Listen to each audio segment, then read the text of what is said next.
दोस्तों, एक समय की बात है। देवर्षि नारद नारायण नारायण नाम का जाप करते हुए वैकुंठ लोक पधारते हैं। नारद जी को देखकर भगवान श्री हरि विष्णु कहते हैं, हे देवर्षि, पधारो वैकुंठ में, तुम्हारा स्वागत है।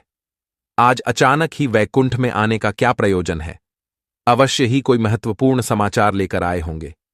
नारद जी कहते हैं, हे प्रभु, अपने दास का प्रणाम स्वीकार कीजिए। आप तो सब कुछ जानते हैं, फिर भी अनजान बन रहे हैं।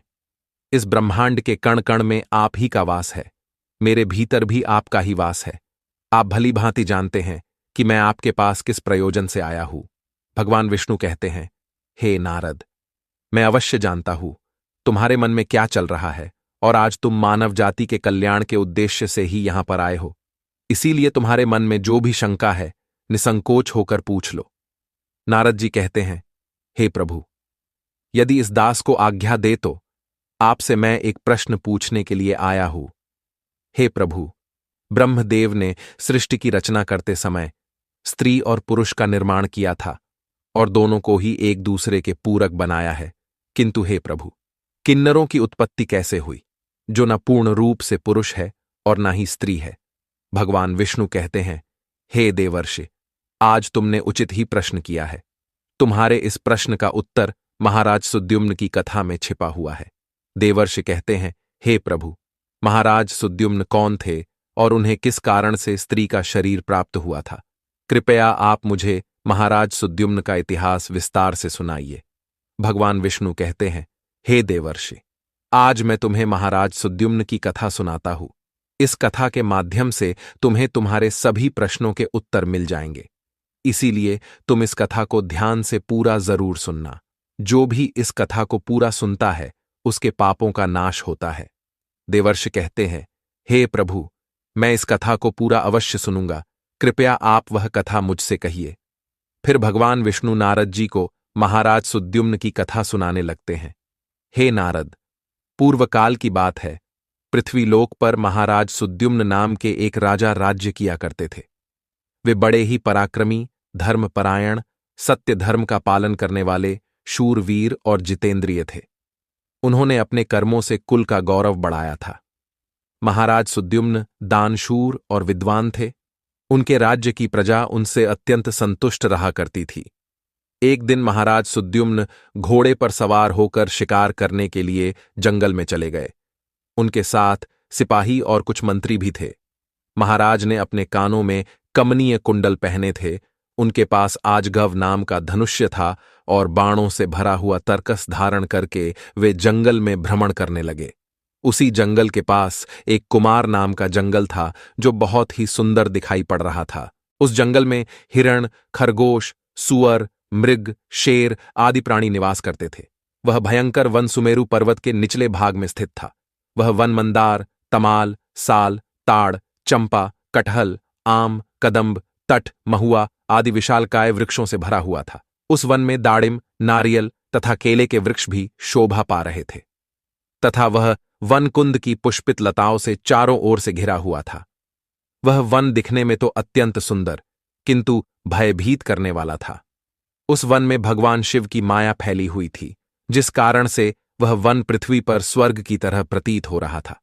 अनेक जंगली पशुओं की ध्वनि दूर दूर से सुनाई पड़ रही थी, जिसे सुनकर राजा का मन सुख की अनुभूति कर रहा था। कोयल पक्षियों की मधुर ध्वनि कानों में पड़ने से महाराज सुद्युम्न अत्यंत प्रसन्न हो रहे थे।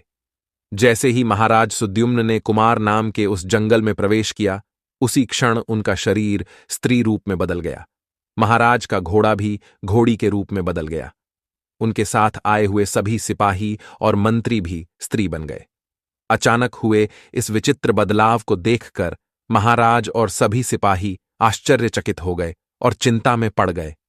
वे मन ही मन सोचने लगे, यह क्या हो गया? महाराज सुद्युम्न अपने स्त्री रूपी शरीर को देखकर बहुत दुखी होकर लज्जित हो गए और अपने सिपाहियों से कहने लगे, यह हमारे साथ क्या अनिष्ट हो गया है? हम सभी अचानक से पुरुष से स्त्री कैसे बन गए? अब हम क्या करें? स्त्री का शरीर लेकर हम घर कैसे जाए और कैसे मैं राज्य का संचालन करूंगा? हमारी प्रजा हमें देखकर क्या कहेगी? देवर्षि भगवान विष्णु से कहने लगे, हे प्रभु, आपने यह बड़े आश्चर्य की बात कही है। देवताओं के समान तेजस्वी राजा सुद्युम्न को स्त्री का शरीर कैसे प्राप्त हो गया? इसका क्या कारण है, कृपया बताइए। उस रमणीय वन में राजा ने ऐसा कौन सा कार्य किया जिससे उन्हें स्त्री का शरीर प्राप्त हुआ? कृपा करके विस्तार से बताइए। तब भगवान विष्णु कहने लगे, हे देवर्षि, इसके पीछे भगवान शिव की ही माया है। भगवान शिव की माया से ही महाराज सुद्युम्न को और उनके सिपाहियों को स्त्री का शरीर प्राप्त हुआ है। इसीलिए अब तुम इसे ध्यान से सुनो। एक समय की बात है, भगवान शिव और देवी पार्वती इसी वन में एकांत में विहार कर रहे थे।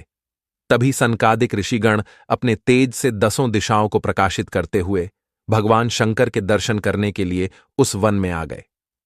सनकादिक मुनियों को किसी भी प्रकार का बंधन नहीं है, वे बिना आज्ञा लिए किसी भी स्थान पर कभी भी आ जा सकते हैं। फिर जब वे चारों मुनि भगवान शंकर के दर्शन के लिए उस वन में आ गए तो उन्होंने देखा कि देवी पार्वती और भगवान शिव एकांत में विहार कर रहे थे। सनकादिक मुनियों को अचानक से उस स्थान पर आता हुआ देखकर देवी पार्वती अत्यंत लज्जित हो गई। देवी पार्वती तुरंत भगवान शिव से दूर होकर खड़ी हो गई। जब उन चारों मुनियों ने देवी पार्वती और शिवजी को एकांत में विहार करते हुए देखा तो वे तुरंत ही वहां से लौटकर नर नारायण के आश्रम की ओर चले गए। जब भगवान शिव ने पार्वती को लज्जित होकर दूर खड़ा हुआ देखा तो वे कहने लगे, हे प्रिय, तुम इस प्रकार से लज्जित क्यों हो रही हो? वे चारों तो हमारे पुत्र के समान हैं, उनसे तुम्हें लजाना नहीं चाहिए। देवी पार्वती कहने लगी, हे प्रभु, स्त्री को अपने पुत्र के सामने भी कभी पति के साथ विहार नहीं करना चाहिए। उसे सदैव ही मर्यादा में ही रहना चाहिए। आपने तो कहा था इस स्थान पर कोई नहीं आएगा, फिर हमारे एकांत में विघ्न निर्माण करने के लिए ये चारों मुनि कहाँ से आ गए? आप तुरंत ही कोई ऐसा उपाय कीजिए जिससे कोई भी इस वन में ना आए, नहीं तो मैं इस स्थान से चली जाऊंगी। तब भगवान शिव ने कहा, हे प्रिय, ठीक है, तुम्हारे इस दुख को दूर करने के लिए मैं अभी उपाय करता हूं। हे प्रिय, आज से ही इस वन में कोई भी पुरुष भूल से भी आ जाएगा तो वह स्त्री हो जाएगा। हे देवर्षि, उस दिन से जो भी उस वन में जाता है वह स्त्री बन जाता है। जो जो लोग यह जानते हैं कि उस वन में शिव जी की माया फैली हुई है, वे भूल से भी उस वन में नहीं जाते हैं। किंतु महाराज सुद्युम्न इस बात को नहीं जानते थे और वे अज्ञानवश अपने सिपाहियों के साथ उस वन में चले गए और शिव जी की माया के प्रभाव में आकर उनका पुरुषत्व नष्ट हो गया और वे सभी स्त्री बन गए। स्त्री का शरीर प्राप्त होने के बाद महाराज लज्जावश घर नहीं गए और उसी वन में इधर उधर भटकने लगे। स्त्रीत्व प्राप्त होने के कारण उनका नाम इला पड़ गया। इस प्रकार से महाराज सुद्युम्न इला के रूप में वन में अपनी सखियों के साथ इधर उधर भटकने लगे। एक दिन वे सभी वन में सुंदर जलाशय के पास खेल रहे थे। उसी समय चंद्रमा के पुत्र बुध उसी स्थान से गुजर रहे थे। अनेक स्त्रियों के साथ भ्रमण करती हुई उस युवती इला को देखकर चंद्रमा के पुत्र बुध उस पर मोहित हो गए।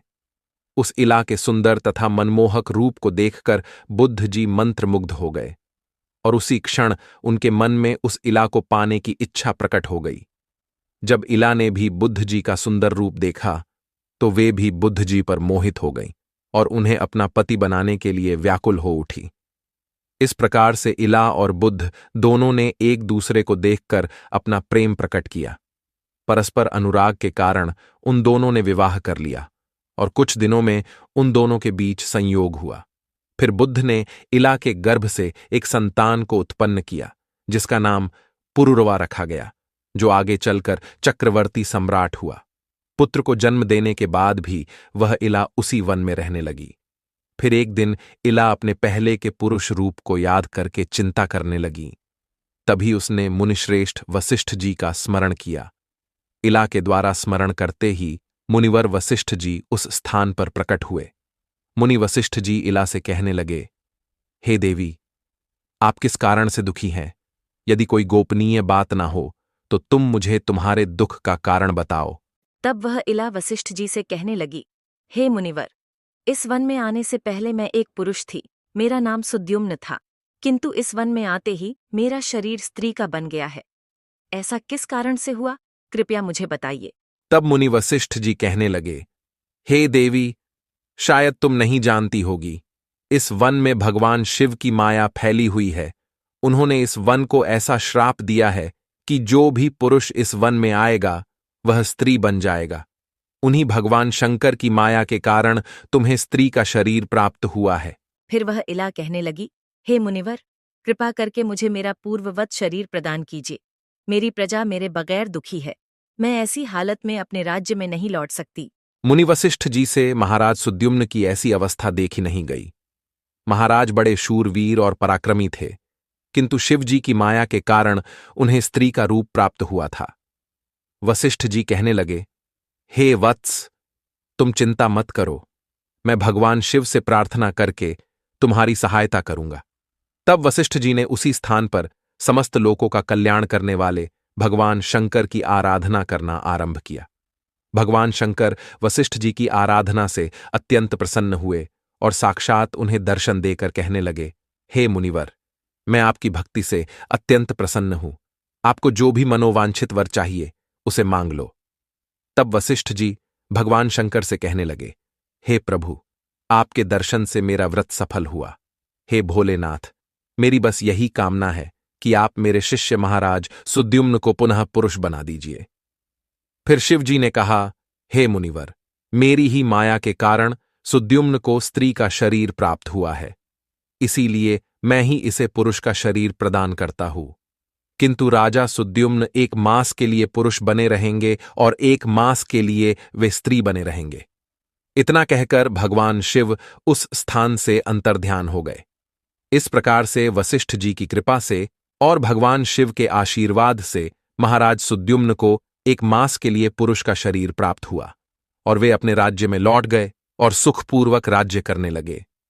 जब महाराज पुरुष के रूप में होते तो वे अपने नगर में जाकर राज्य किया करते थे, और जब वे 1 मास के लिए स्त्री के रूप में होते तो वे वन में आकर ही रहने लगते थे। महाराज के ऐसे विचित्र व्यवहार से उनकी प्रजा त्रस्त हो गई और वे पहले की तरह महाराज सुद्युम्न का सम्मान भी नहीं करने लगी। इधर महाराज के स्त्री रूप में रहते हुए बुद्ध से उन्हें जो पुत्र प्राप्त हुआ था, जिसका नाम पुरुरवा था, वह जवान हो गया। तब महाराज सुद्युम्न ने उसे अपना राज्य सौंप दिया और वे सदा के लिए वन में रहने के लिए चले गए। वन में जाकर महाराज सुद्युम्न अपने स्त्री शरीर इला के रूप में तपस्या करने लगे। फिर उन्होंने देवर्षि नारद जी से नवाक्षर मंत्र की दीक्षा ली और देवी पार्वती की उपासना करने लगे। अनेक वर्षों तक उस वन में रहकर उन्होंने उस मंत्र का जाप किया और देवी को प्रसन्न कर लिया। तदनंतर भक्तों का उद्धार करने वाली जगत जननी भगवती पार्वती ने उन्हें साक्षात दर्शन दिया। उस समय देवी सिंह पर आरूढ़ होकर उनके सामने खड़ी हो गई। देवी को अपने सामने खड़ा हुआ देखकर इला ने उन्हें नमस्कार किया और उनकी स्तुति करने लगी। हे जगत जननी, मैं आपके चरण कमल की वंदना कर रही हूँ। कृपा करके मुझे इस शरीर से मुक्ति प्रदान कीजिए। तब देवी ने उस पर प्रसन्न होकर कहा, हे इला, आज तुम्हें इस स्त्री शरीर से मुक्ति मिल जाएगी और तुम परम पद को प्राप्त कर लोगी। देवी के इतना कहते ही इला ने अपने शरीर का त्याग किया और परम पद को प्राप्त कर लिया। महाराज सुद्युम्न के परम धाम को जाने पर महाराज पुरुरवा राज्य करने लगे। हे देवर्षि, अब सुनो किन्नरों की उत्पत्ति का रहस्य। महाराज सुद्युम्न अपने सिपाहियों के साथ उस वन में आए थे। उनके जो सिपाही थे वे सभी किन्नर बनकर सुमेरु पर्वत के पास जाकर निवास करने लगे। उन्हीं से किन्नर प्रजाति की उत्पत्ति हुई।